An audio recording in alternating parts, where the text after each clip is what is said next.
Akhir. Assalamualaikum warahmatullahi wabarakatuh. Assalamualaikum. Buya, perkenalkan nama saya Khairul Saleh, Pak Khairul. Jamaah Nabawi. Jadi saya ngikutin dari awal tadi, Buya. Mungkin ada satu pertanyaan juga yang masih bisa dibantu dijelaskan. Tapi setelah beberapa hal yang disampaikan Buya tadi tentang Shaddad bin Aus, Ubadah bin Somit, dan kebetulan saya sempat dulu ke sana itu di Palestina itu, Al-Quds, Baitul Maqdis, dan kejadiannya memang unik. Satu saat itu ada orang Palestina yang memang dari rombongan narik untuk ziarah ke Shaddad bin Aus sama Ubadah bin Somit. Kita nggak sengaja misal dari rombongan, akhirnya terpisah dan ketinggalan memang akhirnya karena nggak tahu jalan, notok, tadak tutok, istilah kesana kemari nyari nanya jalan. Terus kedua ada pernyataan dari mursyid juga sebetulnya dari Abu Yadim Yati Cidahu. Beliau mengatakan selalu itu diulang-ulang di hadapan santrinya. Pernyataannya begini, Buya. Jadi kalau ditanya tentang thariqahnya, Abu Ya tidak pernah ngaku. Padahal beliau sudah maklum, diketahui dan sudah mafhum bahwa beliau itu mursyid thariqah dari Fadiliyah. Ditanya sama santrinya, thariqahnya apa? Thariqah aing mah ngaji. Thariqah saya itu ngaji. Dan itu diulang-ulang dan itu masyhur sampai sekarang. Jadi kalau ditanya tentang thariqah Abu Ya, thariqah saya ngaji. Bahasa Sundanya begitu, cuman bahasa Sunda yang logat Banten kira-kira begitu. Kedua, dari pernyataan dari Syekh Nawawi Al-Bantani ketika ditanya tentang wajibkah berthariqah, Syekh Nawawi tidak menjawab. Nah, saya kenal itu atau mengetahui sedikit tentang thariqah itu dari pernyataan-pernyataan para guru-guru yang saya dengar fatwanya begitu atau pendapatnya.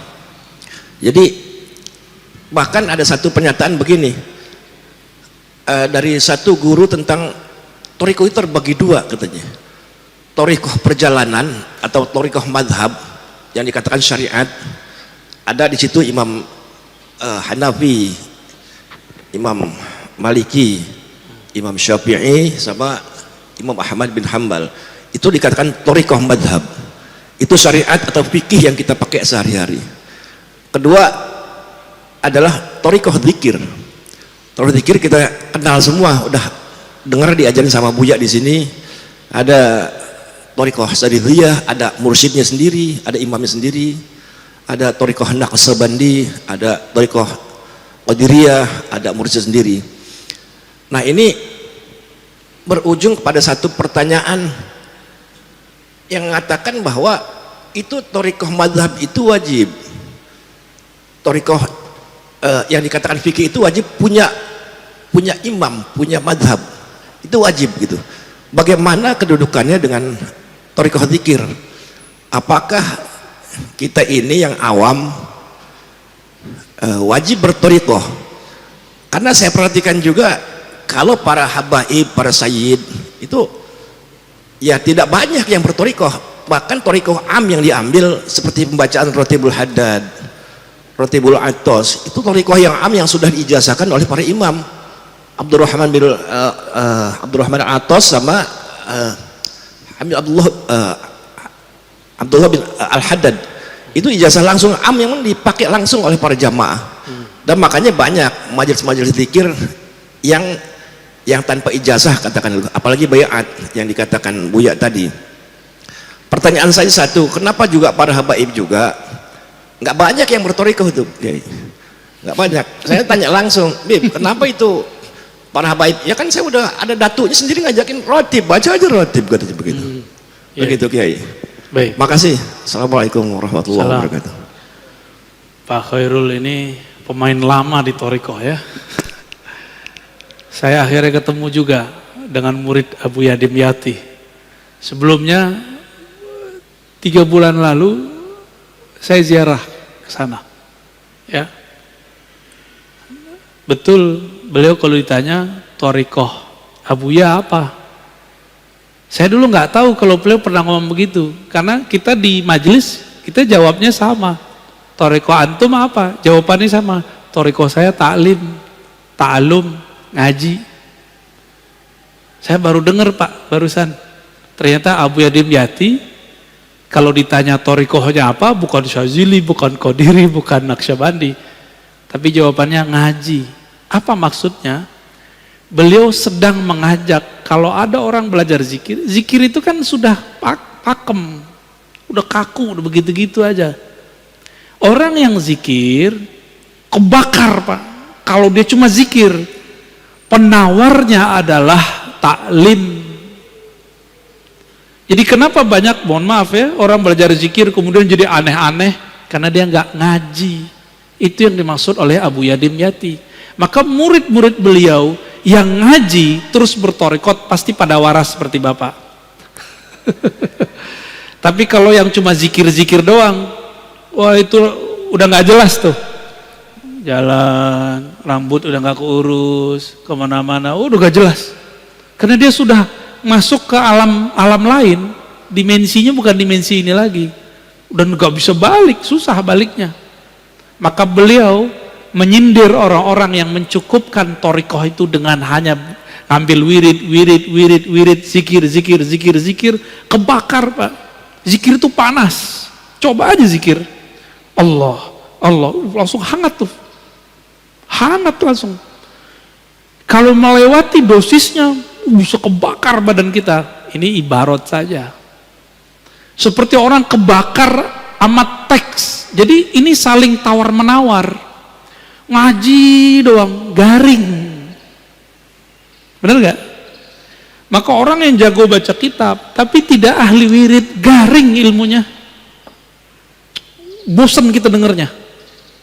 Ah ustadz ini ngoceh doang gitu. Kering, kita nggak merasakan sentuhan kolbunya. Maka ini harus dijamak, digabung.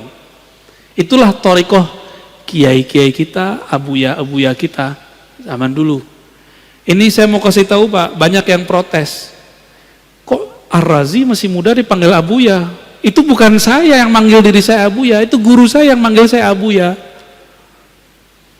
Dan di kampung saya biasa Buya, itu anak muda, tua itu dipanggil Buya. Tapi kalau Abuya itu langsung guru kita yang ngijazahin. Jadi itu bukan panggilan saya sendiri, saya lebih senang dipanggil Ar-Razi. Ar-Razi gitu. Atau dipanggil bro gitu Pak, lebih senang karena dianggapnya muda. Kalau Abuya kayaknya tuhe ya. Mau gimana lagi? Ya, kita hargai juga guru kita, masa kita nggak hargai? Ya, kalau saya menolak sama dengan menolak panggilan guru kan? Dan itu nggak dibuat-buat kan? Antum manggil-manggil aja kan? Karena guru sudah bertitah, itu ridhonya guru. Ya.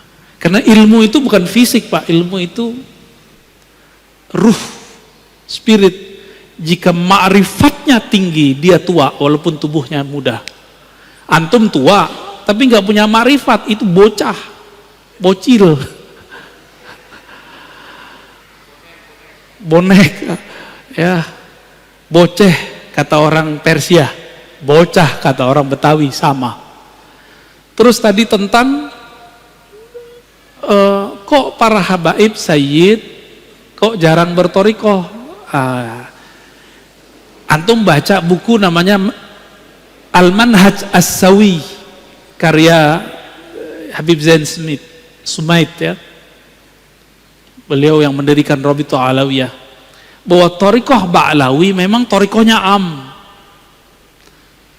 Makanya kalau Pak Khairul nanya, "Beb, antum thariqahnya apa?" Ya pasti dijawab, "Atuk saya."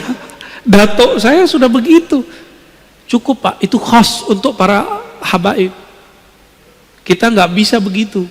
Di darah mereka ada darah putih Rasulullah SAW. Maka mereka sedikit saja tasdik tentang abahnya, jidnya, itu langsung usul kepada Allah. Namun secara hukum alam, habaib tidak habaib kalau nggak ngaji ya jahil. Sama dengan orang biasa.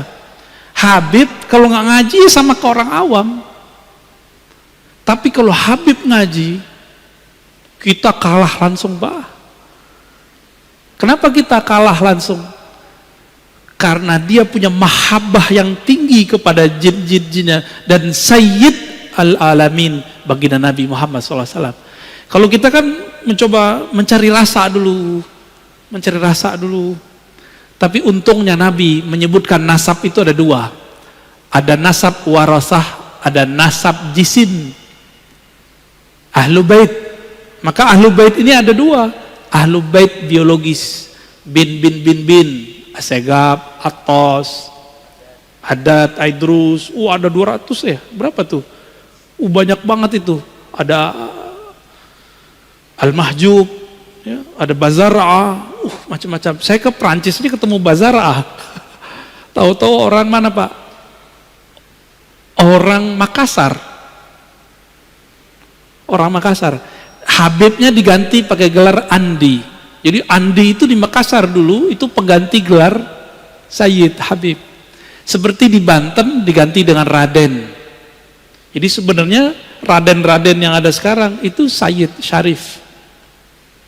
Namun ada yang jalur yang kuat, ada jalurnya dianggap kurang kuat oleh Robito Alawiyah, jalur Azmatkan itu kurang kuat ya. Tapi kalau bagi saya semuanya zuriat Rasulullah, saya hormat dan saya angkat tangan kepada mereka ya. Karena khawatir ini pesan Rasulullah sallallahu alaihi wasallam. Jadi memang ijazahnya Thariqah Ba'alawiyah itu am. Kalau mereka ngambil am, ya dapatnya am. Kalau mereka mengikuti jid yang aslinya, siapa jid aslinya? Sayyidina Ali. Sayyidina Ali ngambil talqin jamaah atau talqinnya khas tadi. Ngambil talqinnya khas, fardi, berdua dengan Nabi. Maka Sayyid Habib yang ideal, dia punya guru spiritual yang mentalkin dia secara khas. Baru tergabung dalam dirinya Habib zahir dan batin. Kalau enggak, antum bisa lebih tinggi derajat kerohaniannya dari seorang Habib, bisa. Tapi jangan GR dulu. Dia punya jid namanya Ali, punya jiddah namanya Fatimah. Itu beres urusan mereka tuh. Punya Hasan wal Husain yang Nabi katakan Sayyidah Syababil Jannah. Jadi mereka kirim Fatihah aja atau salawat kepada Nabi, lalu keluarga Nabi langsung bergetar itu dirinya. Coba lihat Al-Habib Umar. Setiap salawat beliau sudah hanyut, Pak. Hanyut beliau langsung. Karena cerita tentang jidnya beliau. Baginda Nabi Muhammad sallallahu alaihi wasallam. Namun hati-hati para habaib sayyid ini jangan mengerdilkan rahmat Allah. Kan ada tadi jalur zuriat nur yang turunnya ke ulama meskipun bukan anak biologis Rasulullah. Makanya dulu para sadah, para asyraf, mereka juga berguru ke kiai-kiai yang bukan sayyid. Kenapa? Mereka menganggap walaupun saya sayyid, antum pewaris ilmu jid aneh, gitu ngomongnya. Maka mereka pun juga ngaji kepada para masyaikh, para kiai yang bukan sayyid. Karena pada hakikatnya pewaris Nabi itu bukan pewaris jisim saja, tapi al-ulama warasatul anbiya. Siapa saja yang ada nur khasyah, rasa takut kepada Allah di kolbunya, dialah pewaris Rasulullah yang sebenarnya. Meskipun tidak ada sayyidnya, tidak ada habibnya. Jika nanti dikumpulkan di hari kiamat, yang pertama Nabi panggil ya dia. Kira-kira begitu, ya. Jadi kita nggak boleh suuzon, Pak, sama habaib. Nanti suul adab, Pak. Gugur semua thariqat Bapak nanti. Zikir-zikir Bapak hilang ntar. Sholawatnya nggak nyampe. Nah, ini terakhir saya jawab. Ada sebuah sholawat yang diajarkan Nabi. Hadis Sahih Bukhari Muslim. Apa kata Nabi? Bacalah sholawat. Allahumma salli ala Muhammad wa ala alihi wa azwajihi wa dzurriyyatihi. Ya Allah, sampaikan salam, sholawat rahmat kepada Muhammad, Nabi Muhammad, keluarga Muhammad, istri-istri Muhammad, dan keturunannya. Ini mukjizat Nabi. Keturunannya sampai sekarang masih ada. Jadi antum baca sholawat tuh mereka dapat, Pak, zuriatnya. Tapi zuriat ada dua, zuriat ruhi, zuriat jasadi. Jadi kita-kita yang bukan raden, bukan sayyid, punya kesempatan menjadi dzurriat ruhi. Semoga kita bagian dari mereka, amin ya rabbal Amin, ya alamin. Allah. Saya rasa cukup ya. Semoga kajian ini diridai Allah. Amin. Aib kita ditutup oleh Allah. Amin. Allah masturna bisitrikal jamil. Amin. Wa nas'aluka ridhak. Wa nas'aluka ridhaka wal jannah. Wa ajirna minan nar. Wa ajirna minan nar. Warzuqna ya Rabbana ma'rifataka wa musyahadatak. Wa sallallahu ala nabi Muhammad walhamdulillah rabbil alamin. Assalamualaikum warahmatullahi wabarakatuh. Waalaikumsalam warahmatullahi wabarakatuh. Terima kasih Buya atas jawabannya. Marilah sama-sama kita tutup doa kifaratul majelis. Subhanakallahumma wa bihamdika asyhadu an la ilaha illa anta astaghfiruka wa atubu ilaik. Dari jamaah, dari saya, wassalamualaikum warahmatullahi wabarakatuh.